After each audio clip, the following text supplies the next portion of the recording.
बिस्मिल्लाहिर्रहमानिर्रहीम। Lecture number 26 computer for class second year, chapter number 2 algorithm and flow chart से related बात चल रही है स्टूडेंट।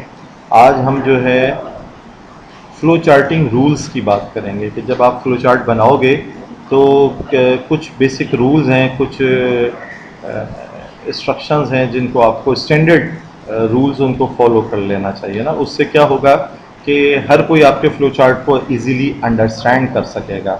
अदरवाइज आप उस स्टैंडर्ड रूल्स को फॉलो नहीं करेंगे तो आपके फ्लो चार्ट को अगेन अंडरस्टैंड करना मुश्किल हो जाएगा, जिससे क्या होगा कि जो आपका मैसेज है वो अगले लोग तक ट्रांसफ़र नहीं हो पाएगा और कल को आप खुद ही अपने फ्लो चार्ट को जब रीड कर रहे होंगे तो आप डिफ़िकल्टी में आएंगे।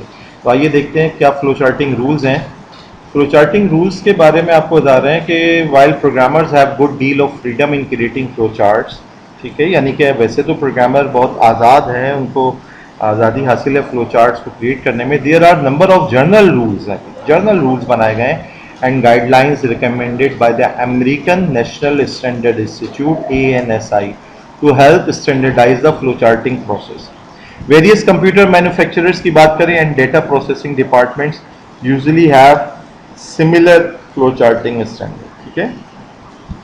वो जहाँ कहीं भी आप ऐसे कंप्यूटर मैन्युफैक्चरर की डेटा प्रोसेसिंग डिपार्टमेंट में आप फ्लो चार्ट्स देखेंगे, वहाँ पर इन्हीं स्टैंडर्ड्स को फॉलो किया जा रहा होता है। कुछ रूल्स जो हैं, सम ऑफ दीज रूल्स और गाइडलाइंस जो है आपको ये दी गई हैं।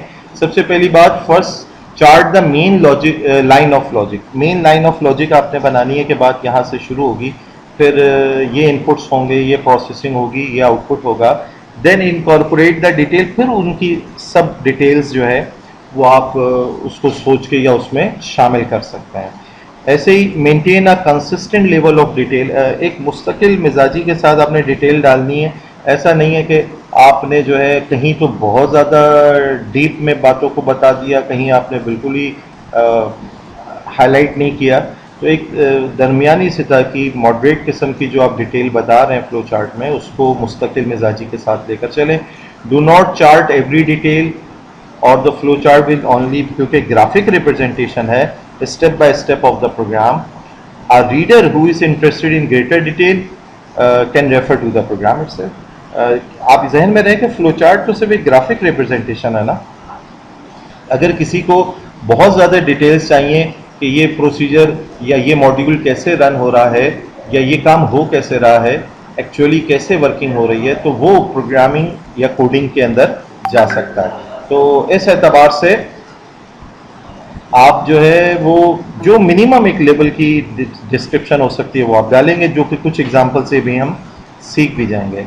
Words in the flow chart symbol जो है वो कॉमन स्टेटमेंट और इजी टू अंडरस्टैंड होने चाहिए, और it is recommended to use descriptive titles written in designers own language, ठीक है। अपने जो डिस्क्रिप्टिव टाइटल्स वगैरह आप लगाएं और अपनी डिज़ाइनर्स जो भी डिज़ाइन कर रहा है उस फ्लो चार्ट को, वो अपनी ज़बान में उसकी डिस्क्रिप्शन लिखें, ना कि machine oriented language. Machine language या किसी भी हाई लेवल लैंग्वेज की कोडिंग को आपने यूज़ नहीं करना है डिस्क्रिप्शन के लिए।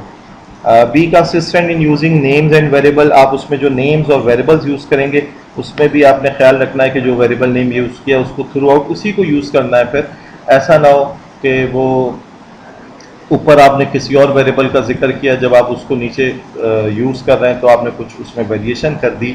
या फिर एक बात जहन में ये भी रखनी है कि अगर आपने ये एक एडिशनली आपको बता रहा हूँ, जैसे एडिशन का प्रोग्राम बना रहे हैं तो ऐड या सम का लफ्ज़ यूज़ करें, क्योंकि वेरिएबल नेम तो कुछ भी हो सकता है। अगर आप चाहें तो सम करने के लिए भी MUL यानी फॉर मल्टीप्लिकेशन के लिए जो हम यूज़ करते हैं वो लिख तो सकते हैं, सम की जगह MUL आप लिख तो सकते हैं, लेकिन उससे क्या होता है, कंफ्यूजन अराइजेस होती है। तो आपने बहरहाल नेम्स और वेरिएबल्स को कंसिस्टेंसी से यूज़ करना है। यहाँ मुराद आपकी यही है कि जो आपने वेरिएबल नेम ऊपर इंट्रोड्यूस किया है, अगर आप उसको कहीं भी दोबारा रेफ़र कर रहे हैं तो उसी को यूज़ करें।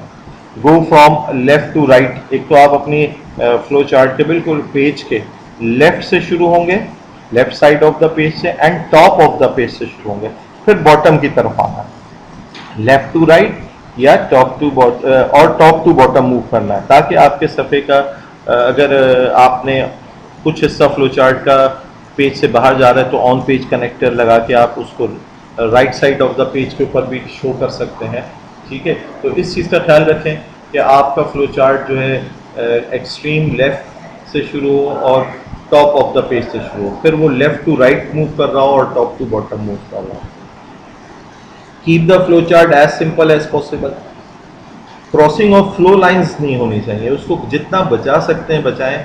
ये ना हो कि जिस तरह से वो धागे एक दूसरे में उलझे में नज़र आ रहे हो, आप पता चला खिचड़ी एक पका दें फ्लो लाइंस की एक के ऊपर एक, तो जिस तरह से वो भूल भुलैया वाली कैफियत होती है। बच्चों को कहा जाता है कि किसकी तार किस डोरी किससे जाके ऑब्जेक्ट से जाके मिल रही है, ढूंढ के बताओ, बूझ कर बताओ। ऐसा कुछ ना यूज़र को और रीडर को फेस करना हो। बहुत कोई मजबूरी है तो एक फ्लो लाइन को दूसरे के ऊपर से गुजारें, अदरवाइज उसको अवॉइड करें। ठीक है, इसी तरीके से if a new flow charting page is needed, it is recommended that the flow chart be broken at an input or output point. Input और output point के ऊपर आप उसको ब्रेक कर सकते हैं। मोreover प्रॉपरली लेबल्ड कनेक्टर्स आप यूज़ करें, ऑन पेज या ऑफ पेज जो भी आपने यूज़ करना है। अगर ये नेक्स्ट पेज यूज़ करना है तो यकीनन ऑफ पेज कनेक्टर आप यूज़ करेंगे तो उसको प्रॉपर लेबलिंग के साथ उसको यूज़ करें। ठीक है, ये तो कुछ फ्लो चार्टिंग रूल्स है और ये प्रैक्टिस से आते हैं। जब आप इंशाल्लाह कोई 5, 6, 8 जो फ्लो चार्ट हम अगले आज के भी और अगले वीडियो लेक्चर में डिस्कस करेंगे, उससे आप आहिस्ता आहिस्ता जान जाएंगे कि फ्लो चार्ट में कितनी डिटेल लिखनी है और कितनी नहीं लिखनी है। तो आइए एग्जांपल्स कुछ देखते हैं। ये एग्जांपल 2.8 है आपकी बुक की। Draw flow chart to add two numbers को ऐड करने का फ्लो चार्ट आपको बनाना है। तो आप ये देखिए, बात स्टार्ट हुई, ओवल शेप है ये। रीड ए एंड बी, यकीनन 2 नंबर्स को ऐड करना है तो पहले तो यूज़र से मांगा जाएगा कि बताओ क्या नंबर हैं जिनको रीड करना है। तो रीड ए, अच्छा आप इधर यहाँ ये भी लिख सकते थे, रीड ए कॉमा बी।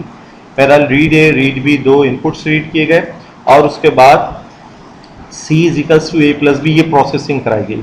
ए और बी, पहला नंबर ए में सेव होगा, दूसरा बी में सेव होगा। ए और बी फर्जी नाम है उन नंबर्स के, वेरिएबल नेम है और वेरिएबल के कॉन्सेप्ट को इंशाल्लाह ताला हम चैप्टर नंबर 4 से शुरू कर देंगे। तो ए और बी को फिर आपस में ऐड कराया जा रहा है और वो रिजल्ट सी में स्टोर कराया जा रहा है। देन हम जो है आफ्टर प्रोसेसिंग इस रिजल्ट को राइट का वर्ड यूज़ कर रहे हैं, keyword write C and then stop. तो आपने देखा स्टार्ट और स्टॉप, रीड और राइट। इधर एक कीवर्ड लेट भी लिखा जा सकता है और बहरहाल अगर आपने नहीं लिखा तो वो अंडरस्टूड है। ये एरो लाइंस भी ख्याल करना है कि ये हवा में नहीं छोड़ना है, एक ऑब्जेक्ट से एक फिगर से दूसरी फिगर से कनेक्ट करना है। ठीक है, कुछ स्टूडेंट्स ये गलती करते हैं कि बस बीच में एक एरो का रुख दिखा दिया, आपने बाकायदा उसको कनेक्टेड दिखाना है थ्रेड की शक्ल में। ठीक है, चलें अब नेक्स्ट एग्जांपल देखते हैं। एग्जाम्पल 2.9 में आपको कह रहे हैं draw flow chart to generate numbers from 1 to 10। अच्छा, ये तो अभी आपके पास बना बनाया मौजूद है और मैं आपसे डिस्कस कर रहा हूँ। जब आपके पास कोई भी प्रॉब्लम्स आएगी तो सबसे पहला काम तो आपका यही है कि बहुत गौर व गौस करना है ऑब्जेक्टिव के ऊपर कि क्या करना है, कैसे करना है, कहाँ से बात शुरू करनी है, कहाँ ख़त्म करनी है, मेन थीम क्या होगी। तो इस बैक लाइन को समझना होगा। तो draw flow chart to generate numbers from 1 to 10 तक के नंबर्स जनरेट करने हैं। तो 1 to 10 तक नंबर जनरेट करने में यूज़र से कुछ मांगने की तो ज़रूरत है ही नहीं, हमें बता दिया गया 1 से लेकर 10 तक के नंबर लिखो। तो एक तरीक़ाकार तो ये होता है कि right 1, right 2, right 3, right 4, right 5, right 6, right 7, right 8, right 9 और राइट 10 करके हम ये कर दें काम। लेकिन फिर प्रोग्रामिंग का क्या फ़ायदा होगा? प्रोग्रामिंग का तो फ़ायदा ये है कि हम मिनिमम कोड के साथ मैक्सिमम वर्क या फिर मशीन से फ़ायदा उठाएं। अगर मैंने ही ये 1 2 3 लेकर 10 तक गिनती लिखनी थी तो फिर मशीन का क्या फ़ायदा हुआ?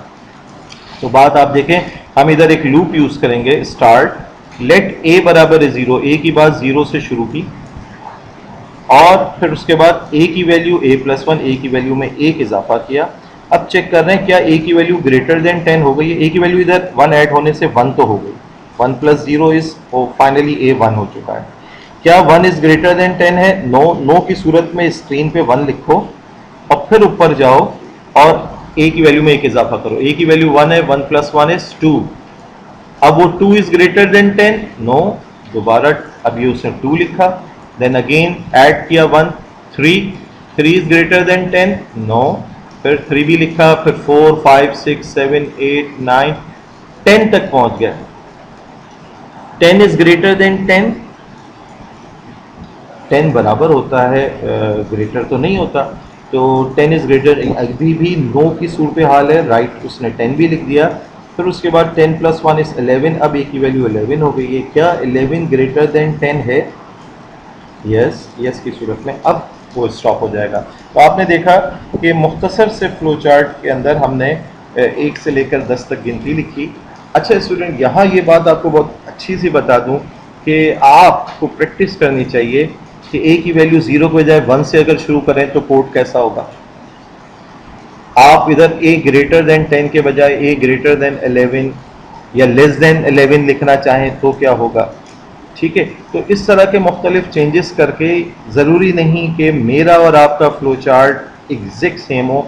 10 प्रोग्रामर बैठे हैं, 10 प्रोग्रामर इस एक ऑब्जेक्टिव को मुख्तलिफ तरीक़ों से अचीव कर सकते हैं। तो एक ही प्रॉब्लम के कई बहुत सारे सॉल्यूशंस हो सकते हैं और लाइकवाइज उनके बहुत सारे फ्लो चार्ट हो सकते हैं।